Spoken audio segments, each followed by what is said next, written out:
She was told, more times than she could count, that she was worthless. At school a teacher had laughed when she answered a question, making the rest of the class titter in the half-light of boredom and chalk dust. At home, an uncle had said, over cheap tea, that girls were meant for quiet corners and for carrying the family name, nothing more. In every whispered conversation, in every small dismissal, she'll never amount to much, she's too soft for real work, who would hire her? A weight collected like rain on the roof of her ribs. Her name was Amina, though she'd been called other, crueler things in the small town where everyone seemed to know the exact size of her future. She grew up in a two-room house where the light came in slats and the horizon of summer felt far away. Her mother worked 2 jobs and still fell asleep on the kitchen table sometimes, face in her hands.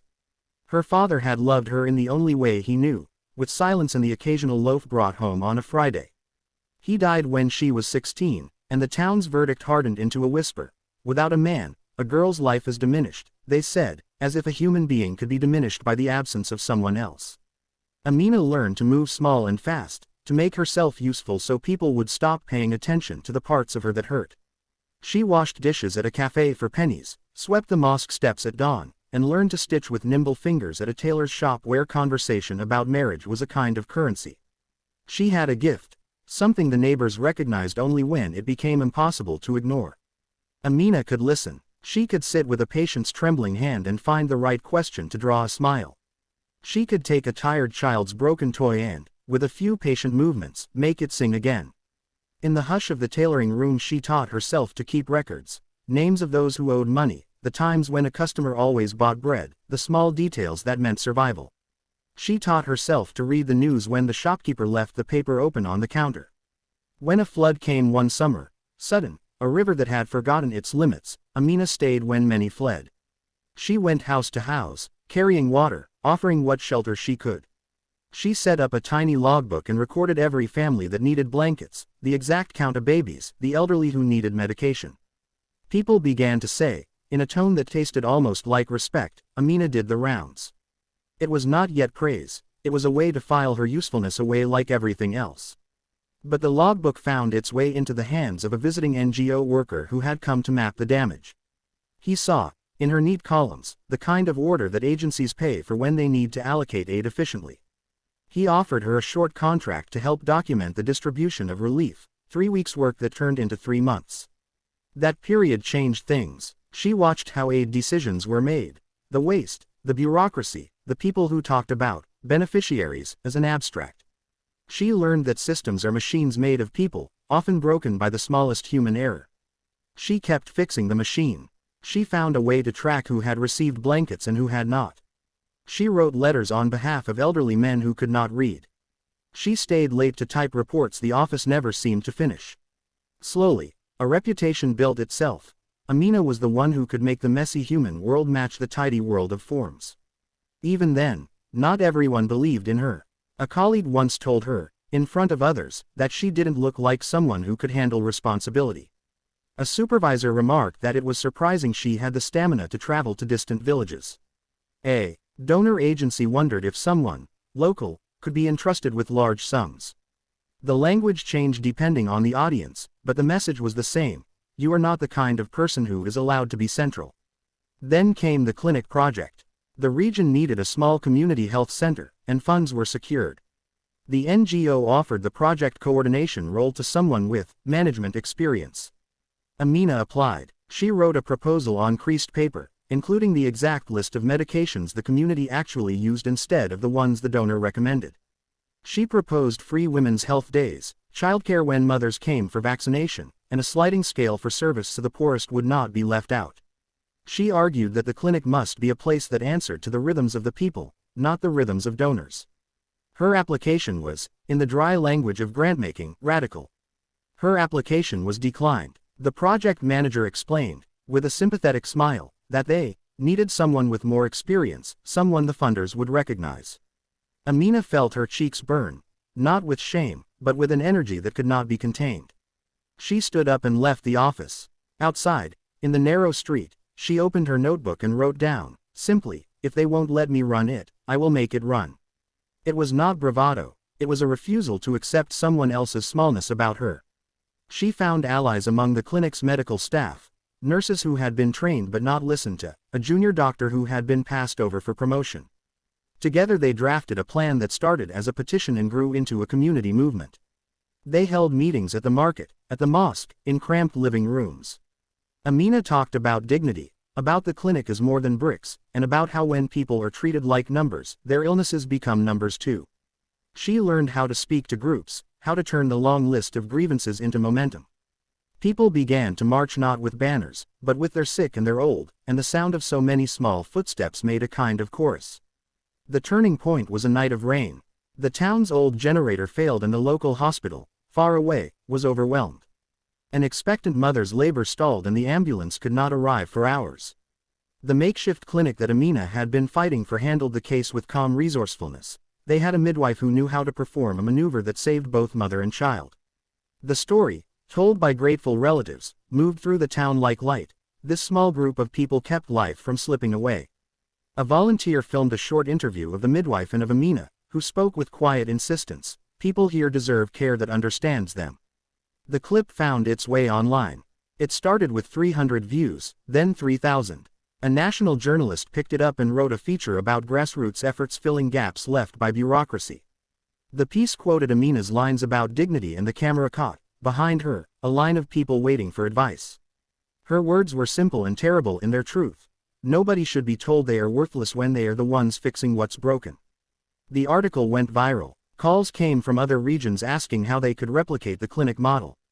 A small team of donors asked to meet Amina.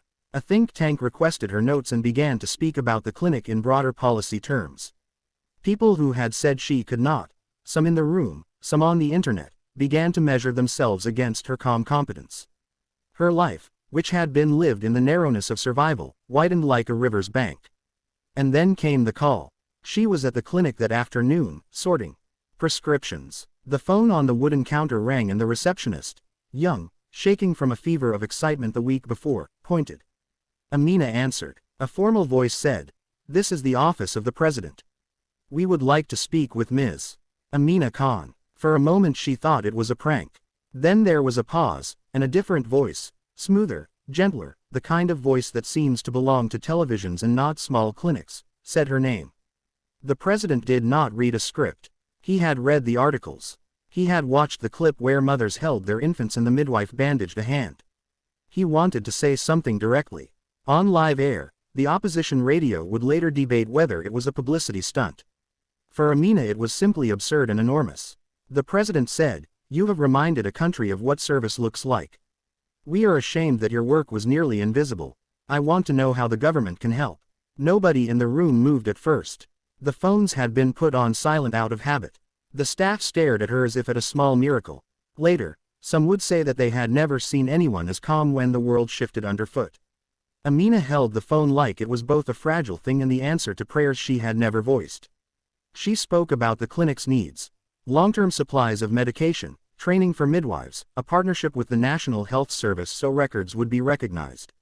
She spoke of trust, how hard it was to build and how quickly it could be squandered. The president listened. He asked questions about staffing and logistics and about how his office could ensure the clinic would not be swallowed by noise. The call was brief in time but vast in consequence. The president's team sent a delegation and the presidential seal was suddenly on documents that once would have been stamped by obscure committees. There were grants, yes, and a promise to explore systemic changes, but equally important was the public acknowledgement. A woman from a place that many had dismissed as irrelevant was on the country's news channels explaining what dignity in service meant. For the first time, in a real national sense, the word, worthless, felt like an old bruise being cleaned out by sunlight. The recognition did not make the work stop. If anything, it multiplied expectations. People who had once ignored her became interested in the clinic's reports. Donors called for metrics. Politicians wanted photos for their campaigns, but also real challenges came with scale. The clinic's staff, now operating with a larger budget, faced management dilemmas that no one had trained them for. There were arguments over procurement. There were fights about whether the clinic should expand into mental health services or stick to primary care. Amina worked longer hours, traveling between meetings, writing grant proposals, calming donors and calming staff.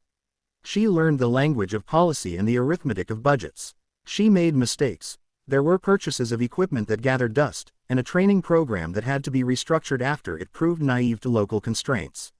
Each error felt like a reproof from the universe, but each also taught her what foundations could support and which ones would collapse under pressure. The presidency's phone call had given her a platform and few instructions. Critics watched for any misstep and reminded her of old whispers. They questioned whether she was ambitious or merely being carried by the moment. They asked whether this was sustainable without a single central resource the government could guarantee. Amina learned to accept critique as part of public life, and to hold fast to the fact that the work's value remained whether people praised it or petitioned against it. The hardest parts were not the bureaucracy, they were the personal costs. Her mother's health declined unexpectedly. Amina found herself balancing medical appointments with donor meetings. There were nights when the guilt of leaving the small house and its quiet smells of cumin and laundry felt heavier than any boardroom stress. Friends she had trusted began to distance themselves, deciding that she had changed in ways they did not understand. Some said she had started to think too highly of herself, others said she was tired and that her eyes showed it. When a scandal hit, a procurement official accused of corruption in a neighboring project, the press circled with teeth and bright lights. Amina's clinic was audited. For days the staff feared that their newfound prestige would become a stain. The audit revealed irregularities that were not the clinic's but in the way a supplier had overcharged under a different program. Still the headlines read, "Scandal near clinic." She felt that old, familiar rush of shame, as if the entire vocabulary of her past opinions was poised to condemn her. But she did not break. She showed auditors the logbook she had started years ago during the flood, pages upon pages of receipts, names, and times. She explained, calmly, how each rupee had been spent, how every decision had a justification. In the end, the clinic was cleared of wrongdoing and the supplier was exposed. The episode left her exhausted but also strengthened in a strange way. She now had proof that meticulous care in tiny matters is the best antidote to broad accusations.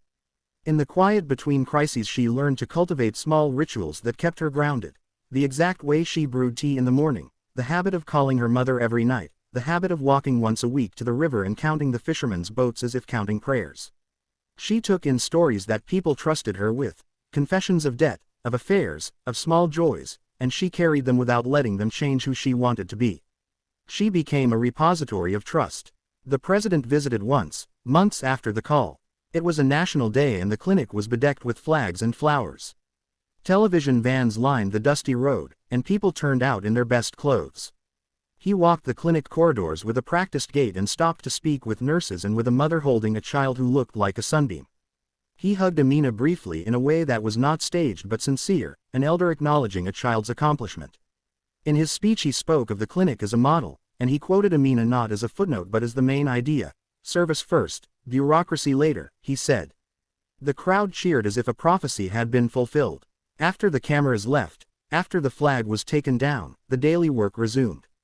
The government's help made long-term projects possible: solar panels for the clinic, a reliable refrigeration system for vaccines, a training center for local midwives. The clinic's records began to feed into a national database in a way that had been unthinkable before. Clinics in neighboring districts replicated their model. People who once said Amina could not were now asking her to teach them how to run outreach programs. There were moments of deep, private sorrow. A child the clinic had tried to save died one winter despite every intervention. The mother who had trusted them stopped coming. Amina sat in the dark of the office that night and let herself cry, not for failure but for the weight of being human in a system that often demands perfection without tenderness. She learned to forgive herself. She learned to expect that sometimes the outcomes people needed would still be out of reach. Years later, the clinic was more than bricks and grants. It was a community center, a place where women met and learned literacy, where young men studied trade skills beside small machines and teachers who once had nowhere to teach. A small library grew in one corner with books donated by strangers after the president's visit was televised, and a boy who had been a patient in the clinic began to teach other children how to read. The change multiplied and fed on itself. The area's infant mortality fell. Vaccination rates rose. People brought their problems early instead of late because they trusted the people who welcomed them. Amina married, eventually, to a man who respected the life she had built and who joined in the tediousness of day-to-day decisions rather than trying to rewrite her story. They had a child who learned early that to be a woman was to be permitted to do anything, including run clinics and bring home bread and fall asleep on the couch with a book splayed over the chest. Motherhood, for Amina, was not a retreat but another thing to manage alongside public service. She found in it different kinds of vulnerability and different kinds of strength. She returned, in small ways, to the country's capital occasionally, speaking at conferences, attending panels, and sometimes simply giving interviews. People still tried to fit her into narratives: the poster child of grassroots success, the inconvenient critic of bureaucracy, the woman who had once been told she was worthless. She refused those tidy labels. She insisted on being messy and real, on keeping the clinic's logbooks as much as the national reports. She taught young women to write down their small victories because numbers, she said, make it harder for the world to call you nothing. In quiet moments she thought about the first time someone had told her she was worthless. She thought about the teacher's laugh and the uncle's muttered scorn. Those moments still stung like old bruises, but now they were not definitions. They were threshing. Whatever wind had tried to break her, had in fracturing also shaped a vessel that could carry water. She had learned, through a lifetime of small adhesions to work and to people, that dignity is less a thing you receive than a thing you practice. When asked why she had not left after the first refusals, she would say simply, because someone had to stay. It was not a heroic line so much as a practical one. Someone had to keep the records, someone had to sit with the sick, someone had to be a slow, steady presence in a world that liked spectacle over durability. Her life became proof that steady presence matters. It is what builds institutions, what makes governments accountable, and what stitches a community's torn edges back together. The president's call remained, in many narratives, the moment that converted private service into public recognition. But Amina never claimed the call as the most important thing. For her, the steady accumulation of small acts, counting pills carefully, training a midwife, listening to a woman who had been ashamed to speak, was the true ledger. The call had been a door swung open. She had to walk through it day after day and do the work inside the rooms beyond. The glory of the televised photograph faded as quickly as any image does. The real change was stubborn and slow. In the end, people who had once said she was worthless came to respect her, not because the president had called but because she had shown, again and again, that worth is not bestowed by applause. It is earned in repetition, in patience, and sometimes in tears. The town remembered the way she had saved the expectant mother in the night. The midwives remember the things she taught them. The child who became a teacher remembered the library and the way a small woman with quiet hands had insisted that a book could change a life. If there was a moral at all, it was less about a single phone call and more about the long arc of care. The president's voice had been a trumpet. The work that followed was the long brass of an orchestra. She had been called, briefly, a heroine by cameras and by speeches, but what lasted was the mundane, the everyday courage of doing the tedious things. That was the true revolution. To make service ordinary enough that everyone could do it and important enough that everyone would stop calling those who did it worthless. Years later, when a journalist asked her what she wanted to be written on her gravestone, she laughed. Right.